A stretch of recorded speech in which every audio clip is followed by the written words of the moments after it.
قد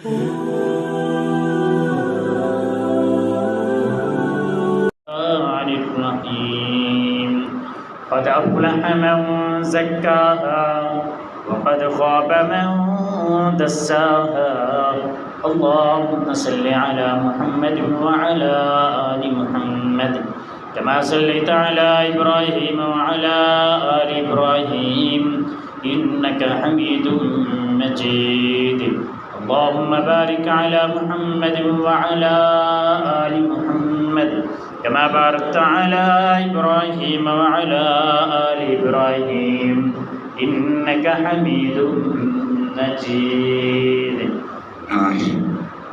سبحانك لا علم لنا إلا ما علمتنا إنك أنت العليم الحكيم اللهم انفعنا بما علمتنا وعلمنا ما ينفعنا وزدنا علما رب اشرح لي صدري ويسر لي أمري واحلل عقدة من لساني يفقهوا قولي رب زدني علما رب زدني فهما رب زدني عملا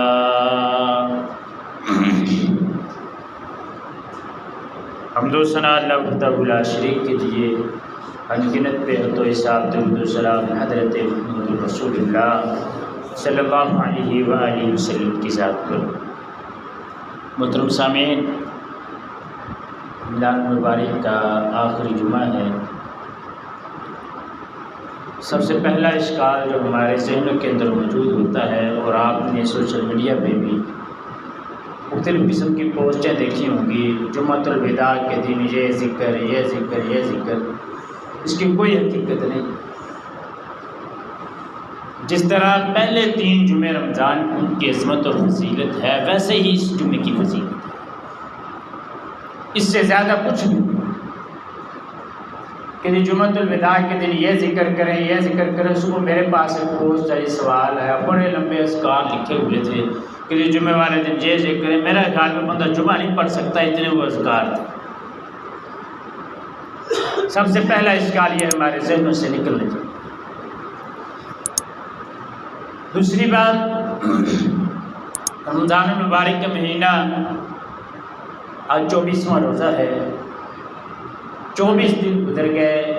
یقین کریں اگر ہر بندہ سوچے نا تو یہ 24 دنوں کا پتہ نہیں چلا کہ کیسے گزرے، اور پیچھے دن رہ گئے ہیں 5 یا 6۔ تو ہمیں چاہیے کہ ہم اپنے نفس کا محاسبہ کر لیں ان 5 یا 6 دنوں۔ اگر پیچھے 24 دن بھی نہیں کچھ نہیں کر سکے، اب بھی اللہ رب العزت کی طرف لوٹ آئیں، تو میرا خیال میں کوئی یہ بھی کچھ نہیں کیا۔ اس وجہ سے کہ اگر ہم کہیں کہ جی پیچھے 5 یا 6 دن رہ گئے، اب کس چیز کی توبہ؟ میرے بھائیو، توبہ کا دروازہ اس وقت بند ہونا ہے جب سورج مغرب سے نکلے، اس سے پہلے نہیں۔ یا انسان کی جب نزع کی حالت آ جائے اس وقت اس کی توبہ قبول نہیں ہوتی۔ یہ تو رسول اللہ صلی اللہ علیہ وسلم کی حدیث سے فرمایا، اللہ رب العزت دن اور رات کو اللہ رب العزت انتظار کرتے ہیں کوئی ایسا بندہ جو دن کے وقت گناہ کر کے آ گیا ہو، میرے پاس آ جائے، توبہ کر لے، میں اس کی توبہ کو قبول کر لوں۔ دن کے وقت اللہ رب العزت انتظار کرتے ہیں کوئی رات کا بھولا ہوا دن کو آ جائے، میں اس کی توبہ کو قبول کروں۔ دوسری حدیث میں فرمایا کہ اللہ رب العزت کو اتنی خوشی ہوتی ہے اپنے بندے کی توبہ پر، جتنے ایک انسان صحرا کے اندر موجود ہو اور وہاں پہ اس کی سواری، اس کا زادِ راہ گم ہو جائے، جب اس کو وہ زادِ راہ اور سواری مل جائے، اس کو جتنی خوشی ہوتی ہے اللہ رب العزت کو اس سے بھی زیادہ خوشی ہوتی ہے۔ گناہ ہم نے کیے، توبہ ہم نے کرنی ہے، مالک ہمارا خوش ہوتا ہے، ہم توبہ کریں، ہم پھر بھی اپنے مالک سے رجوع نہیں کرتے۔ ہم دیکھتے ہیں کہ اب ہماری توبہ کیا ہے؟ کیا توبہ یہ ہے کہ انسان ہاتھ اٹھائے دعا مانگے؟ یہ بھی توبہ ہے۔ لیکن اگر انسان کو پشیمانی ہو اپنے گناہوں پر، اپنے گناہوں کے اوپر پریشانی ہو، وہ نادم ہو وہ ہاتھ نہ بھی اٹھائے، اللہ رب العزت سے دل کے ساتھ رجوع کر لے، اللہ رب العزت معاف کر۔ ہم نے رمضان المبارک کے مہینے میں روزے رکھے، ہم ذرا محاسبہ کر لیں اپنے نفس کا، کیا وہ روزے تھے جن کی وجہ سے ہماری زندگی کے اندر تبدیلی آنی چاہیے؟ اللہ تعالیٰ قرآن مجید میں فرماتے ہیں یا ایھا الذین آمنوا کتب علیکم الصیام کما کتب علی الذین من قبلکم لعلکم تتقون، ایمان والو تمہارے اوپر روزے فرض کیے جس طرح تم سے پہلے لوگوں پر فرض کیے تھے، کس لیے؟ تاکہ تم متقی بن جاؤ، تمہارے دلوں کے اندر تقوی آ جائے، اللہ رب العزت کا خوف آ جائے، ڈر آ جائے۔ اگر ہمارے دل کے اندر اب بھی اللہ رب العزت کا خوف اور ڈر نہیں آیا، تقوی نہیں آیا، تو پھر ہمارے وہ روزے نہیں۔ کیوں؟ مقصد تقوی تھا۔ اگر تقوی نہیں آیا ہمارے دل کے اندر تو صاف ظاہر سی بات ہے ہمارے روزے وہ روزے نہیں۔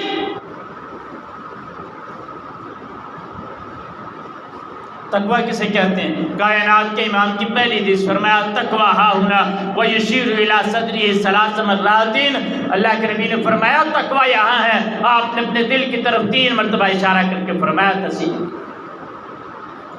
اللہ رب العزت کا خوف آ جائے اس دل کے اندر، یہ تقوی ہے۔ حضرت عمر بن خطاب رضی اللہ تعالیٰ عنہ حضرت ابی بن کعب رضی اللہ تعالیٰ عنہ سے سوال کرتے ہیں کہ بتاؤ تقوی کیا ہے؟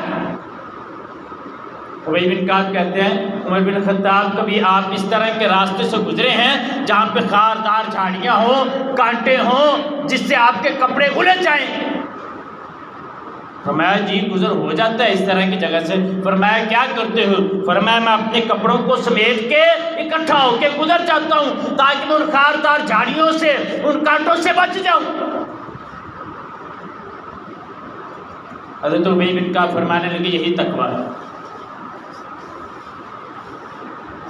کہ انسان اللہ رب العزت کے بتائے ہوئے اصولوں کے مطابق زندگی گزارتا جائے، کانٹے آئیں، جھاڑی آئیں، وہ اپنے آپ کو سمیٹ کے گزر جائے، چھوڑ دے اس بات کو جس سے اللہ رب العزت ناراض ہوتے ہیں، وہ باتیں نہ سنے ان کانوں کے ساتھ جو اللہ رب العزت نے دیے ہیں کہ کہیں مالک ناراض نہ ہو جائے،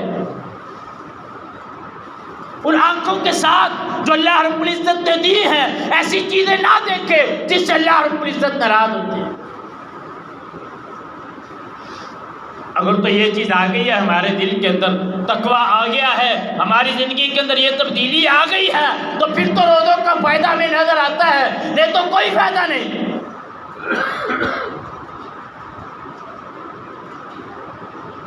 مختلف شارحین اور علماء کرام نے جو تقوی کے مفہوم بیان کیے ہیں ان میں سے میں 5 پوائنٹ آپ کے سامنے رکھتا ہوں۔ پہلے نمبر پہ فرمایا اپنے آپ کو گناہوں سے بچانے کی خاطر تحت استطاعت جد و جہد کرنا، جتنی کوشش اور طاقت ہے اپنے آپ کو گناہوں سے بچائیں، یہ پہلی بات۔ دوسری چیز فرمایا صغیرہ اور کبیرہ گناہوں کو چھوڑ۔ تیسری چیز فرمایا نفس کو گنہگار بنانے والی ہر چیز سے محفوظ رہے، جو چیز بھی انسان کو گناہ گار بناتی ہے اس سے انسان محفوظ رہے، اپنے آپ کو بچا کے رکھے۔ چوتھی چیز کہ اگر انسان کا نفس کسی کام کے کرنے کی وجہ سے سزا کا مستحق ٹھہرتا ہے تو اس سے بھی بچے، پتہ ہے کہ یہ کام کیا قبر میں عذاب ہوگا، آخرت میں سوال ہوگا، جہنم میں پھینک دیے جاؤں گا، بچے اس سے، دنیا برباد ہو جائے گی، آخرت برباد ہو جائے گی، بچ جائے اس سے۔ پانچویں اور آخری چیز اللہ کا حکم بھی ماننا ہے جس کا اللہ نے حکم دیا ہے، اور اس سے بھی رکنا ہے جس سے اللہ نے روکا ہے۔ صرف حکم نہیں ماننا، حکم کے ساتھ ساتھ جس سے اللہ رب العزت نے روکا ہے اس سے بھی رکنا، یہ تقویٰ ہے مختصر مفہوم اس کا۔ اگر تو ہمارے 24 روزوں کے بعد ہمارے اندر یہ چیز آ گئی ہے تو پھر ہمیں اللہ کا شکر ادا کرنا چاہیے، اگر نہیں آئی تو 5 یا 6 دن باقی ہیں، آ جانی چاہیے، اللہ رب العزت سے توفیق مانگ۔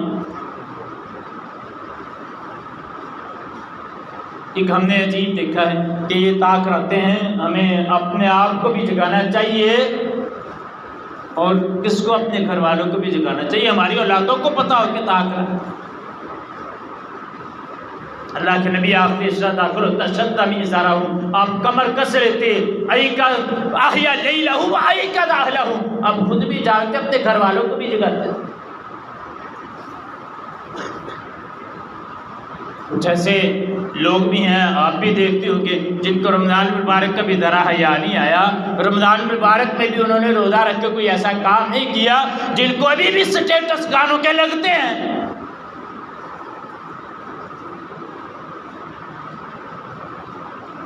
ہم سوچیں، ہم دیکھیں، اگر تو یہ چیز تقویٰ آ گیا ہمارے دل کے اندر جو روزے کا اصل مقصد تھا، تو پھر تو ہم کامیاب ہوں گے۔ قد افلح من زکاہا، فرمایا کامیاب ہو گیا جس نے اپنے نفس کو پاک کر دیا۔ دوسری چیز کے بارے میں بھی ہم محاسبہ کر لیں۔ نماز ہم نے رمضان مبارک میں پڑھی، اللہ رب العزت رمضان کے بعد بھی پڑھنے کی توفیق دی۔ اللہ تعالیٰ یہ رون کے نماز رمضان کے بعد بھی بحال رکھے۔ جس طرح آج آپ جمعے کے دن پہلے اذان سے پہلے آ کے بیٹھے ہوئے ہیں، دوسری اذان سے پہلے خطبے سے پہلے، اللہ تعالیٰ یہ رمضان کے بعد بھی ہمیں توفیق دے۔ نماز اتل ما اوحی الیک من الکتاب واقم الصلاۃ ان الصلاۃ تنہی عن الفحشاء والمنکر۔ اگر ایک ماہ کی نماز نے ہمیں برائی اور بے حیائی سے، فحاشی سے اور ریانی سے روک دیا ہے، تو پھر ہماری وہ نماز تھی جو نماز ہے۔ اگر اس نماز نے ہمیں بے حیائی، فحاشی اور ریانی سے نہیں روکا، تو پھر ہماری نماز وہ نماز نہیں۔ پھر اسی وجہ سے تو ہم رمضان کے بعد بھی پھر دور ہی رہتے۔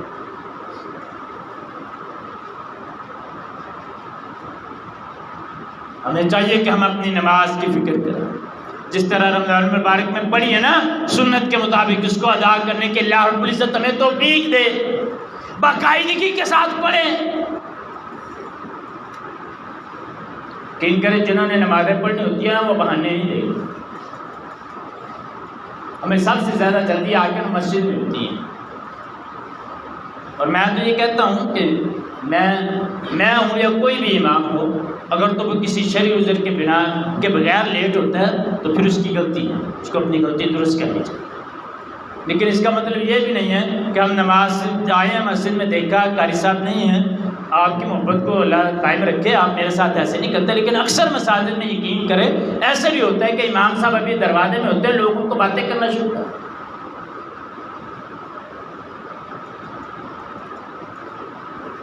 اس وجہ سے ہمیں نماز وہ فکر کرنی چاہیے کہ ہماری سنت کے مطابق نماز ہے۔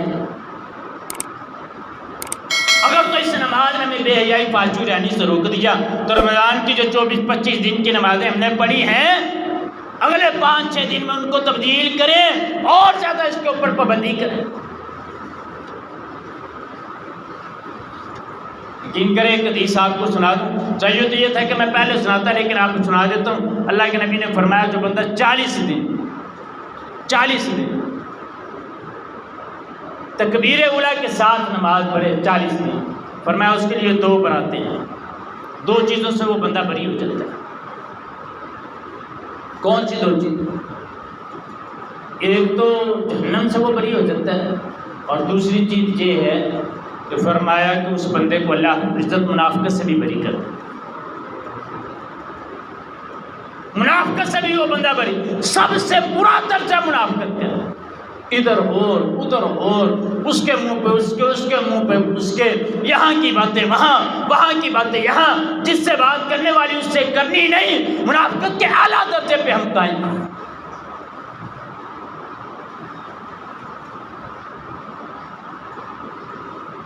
اگر بندہ 40 دن تکبیر اولیٰ کے ساتھ نماز پڑھے، منافقت سے بچنا چاہتے ہیں تو 40 دن کوشش کر لیں، کوئی مشکل بات نہیں ہے انشاءاللہ، تکبیر اولیٰ کے ساتھ نماز پڑھیں۔ تیسری چیز، ہم نے رمضان مبارک میں صدقہ بھی کیا ہے، اگر تو اس صدقے نے ہمارے اوپر آنے والی مصیبتوں کو ٹال دیا ہے تو ہمیں اللہ رب العزت کا شکر ادا کرنا چاہیے۔ کیونکہ اللہ کے نبی نے فرمایا صدقہ تو رد البلا، صدقہ بلاؤں کو ٹال دیتا ہے، صدقہ بیماریوں کو ٹال دیتا ہے۔ اگر تو ہم نے کسی کو صدقہ دے کے اس کے اوپر احسان کیا ہے تو اس طرح کے صدقے کی ضرورت نہیں۔ اللہ کے نبی نے فرمایا کہ 3 بندے ایسے ہوں گے جن کی طرف اللہ رب العزت قیامت کے دن نظر رحمت کی طرف سے نہیں دیکھے۔ ان میں سے ایک وہ بندہ ہوگا جو کسی کے اوپر احسان کر کے اس کو جتلاتا ہے۔ تو ہمارا صدقہ اس طرح ہے کہ جس جناب اس کو فطرانہ دیا اب رمضان کے بعد میں اس کو اشارہ کروں تو یہ میرے اشاروں پہ کام کرے، ہماری نیت یہ ہے تو کوئی فائدہ نہیں اس طرح کے۔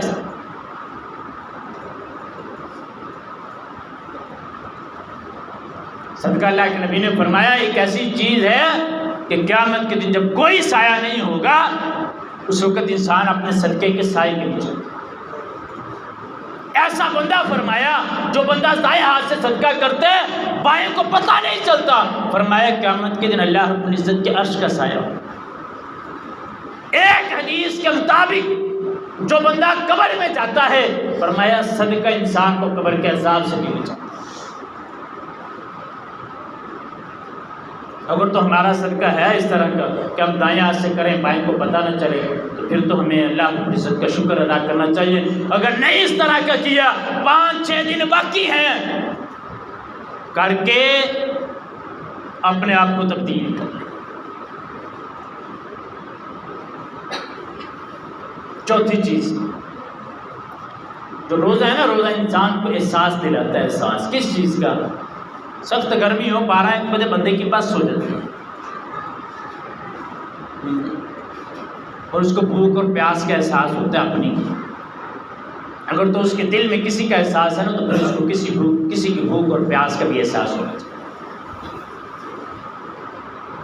بات کروں یہاں پہ بڑا احساس ہمیں جاگا کورونا کی وجہ سے انڈیا کے اندر بڑے لوگ مر رہے تھے، بڑے لوگوں کو انسانیت یاد ہے، بڑے لوگوں کو انسانیت یاد ہے۔ بہت احساس ہوا ہمیں جناب انڈیا میں یہ ہو گیا جناب وہ فیصل الدین نے 50 ایمبولینسیں بھیجی، عمران خان صاحب نے وہاں پہ آکسیجن بھیجی۔ انسانیت کا احساس تو بڑا جا گیا ہمیں، کشمیر کا احساس نہیں ہوا ہمیں۔ 670 دن سے بند ہے، 2 سال ہو گئے، کرفیو لگا ہوا ہے، بڑے لبرل لوگ بیٹھے ہوئے ہیں جناب جی۔ انسانیت تو پھر میرے ساتھ ایک بندے نے بڑی بحث کی، انسانیت تو پھر ہوتی ہے نا۔ برما، فلسطین، کشمیر کے اندر، بوسنیا کے اندر جب مسلمان مر رہے تھے اس وقت انسانیت ہماری کہاں پہ گئی تھی؟ سب کی کدھر گیا تھا وزیر اعظم ایدھی صاحب؟ اس وقت کدھر گئے تھے؟ وہ انسان نہیں تھے؟ 670 دن سے کشمیر بند ہے، کوئی احساس نہیں۔ ان کے 2 لاکھ کیس ہو گئے جناب، 2 لاکھ ہو گئے جی، آج 3 لاکھ کیس رپورٹ ہوئے، بڑا میرے احساس جاتا ہے۔ وہ انسان ہے، کشمیر والے انسان نہیں۔ میں نے پچھلے جمعے میں بھی کہا، میں نے کہا بھی یاد آیا وہ شامی بچہ جس نے کہا تھا میں اللہ کو جا کے سب کچھ بتاؤں گا،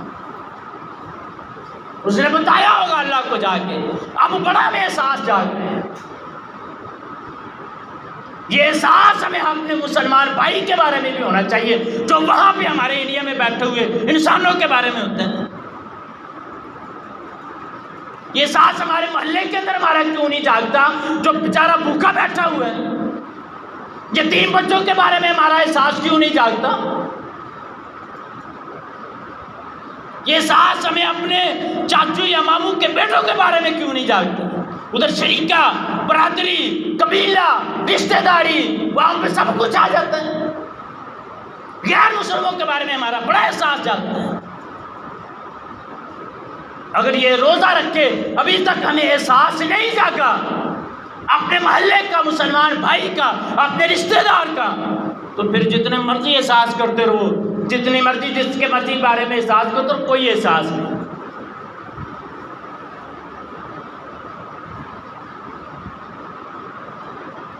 آخری چیز، انسان کے دل کے اندر روزہ رکھنے کے بعد اب وہ درگزر ہونا چاہیے، لوگوں کو معاف کرنے کا جذبہ ہونا چاہیے، درگزر ہونا چاہیے دل کے۔ اگر یہ بھی نہیں ہوا ہمارے رمضان کے روزہ رکھنے کے بعد، اگر ہم پہلے کسی سے نہیں بولتے تھے آج بھی نہیں بولتے تو پھر غلط بات، پھر ہمارے روزوں کا کوئی فائدہ۔ اگر ہمارے دل کے اندر پہلے بھی نفرت، بغض، حسد، کینہ تھا، آج بھی ہے تو پھر کوئی فائدہ۔ یہ رمضان نے ہمیں سبق عید کیا، جہاں پہ احساس ہوگا یقین کرو خوشی ہوگی۔ اگر کوئی یہ کہتا ہے نا کہ میری فلاں کے ساتھ لڑائی ہے، وہ نہیں مانتا، مجھے بتائے میں اس کی محنت کرتا ہوں، یہ کون سی بات؟ صلح کروانا ہے۔ اللہ کے نبی نے فرمایا یار جھوٹ بولنا فرمایا جائز نہیں، لیکن 3 جگہ پہ جائز ہے۔ پہلی جگہ جب وہ کافروں کے ساتھ جنگ ہو رہی ہے تو ان کو دھوکہ دینے کے لیے، کافروں کو دینے کے لیے تو جھوٹ بول سکتے۔ ایک اور جگہ وہ نہیں میں بتاؤں گا جمعے کے اندر۔ تیسری جگہ جو ہے یہ ہے فرمایا کہ اگر 2 مسلمان بھائی آپس میں لڑیں گے نا، آپ ان کی صلح کروانے کے لیے جھوٹ بولتے ہیں نا، تو اللہ رب العزت کو یہ بھی پسند۔ اپنے رشتہ داروں میں مجھے یہ بتائیں، ابھی تک وہ بادشاہ ایک فقیر گزرا تھا نا کسی بادشاہ کے محل کے پاس سے، اس نے بتایا، اس نے کہا یہ کس کی ہے، سراں کس کی ہے، یہ جھونپڑی کس کی؟ بادشاہ کو پتہ چلا، فلاں فقیر نے کہا میرے محل کو جھونپڑی کہہ دی ہے۔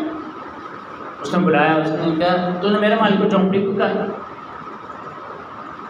بادشاہ کہتا ہے، وہ فقیر کہتا ہے میں نے جھونپڑی سے پہلے سراں کہا تھا۔ سراں کہتے ہیں مسافر خانے۔ تو بتا تو سے پہلے یہاں پہ کون تھا؟ اس نے کہا میرا باپ۔ اس نے کہا اس سے پہلے؟ اس نے کہا وہ کدھر ہے؟ کہتا قبر میں۔ کہتا تیرے بعد کون ہوگا؟ کہتا کوئی میرا رشتہ دار، کوئی عزیز ہوگا۔ کہنے کا پھر یہ مسافر کا نہیں ہے، یہ محل تو نہیں ہے، دنیا تو اس چیز کا نام ہے۔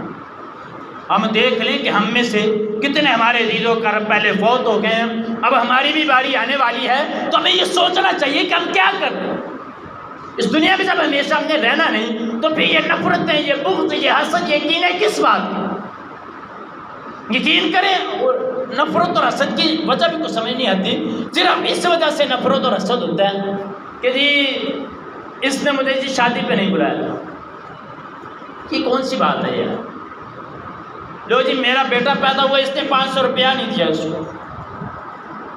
ہماری یہ ناراضگی ہوتی ہے اپنے سسرال والوں سے، لو جی انہوں نے تین مہینے دیر ہوگی میرے گھر واسطے ہیں تو انہوں نے عید نہیں بھیجی۔ یہ کون سی ناراضگی ہے؟ یہ کس چیز کی ناراضگی ہے؟ کوئی وجہ بھی ہے ناراضگی کی؟ چھوڑ دے ساری ناراضگیاں، یہاں سے اٹھے اپنے دل کو صاف کر کے اٹھے۔ کسی کے ساتھ ناراضگی یقین کرے گھر جا کے آپ فون کریں گے نا اس کو کہ یار میں آج کے بعد تیرے ساتھ میری ناراضگی ختم، میں تجھے دل سے اپنے اپناتا ہوں، تیرے ساتھ محبت اور پیار کرتا ہوں، یقین کرے آپ کو اپنے دل سے پتہ چلے گا کہ آپ کو کتنی خوشی ہوتی ہے۔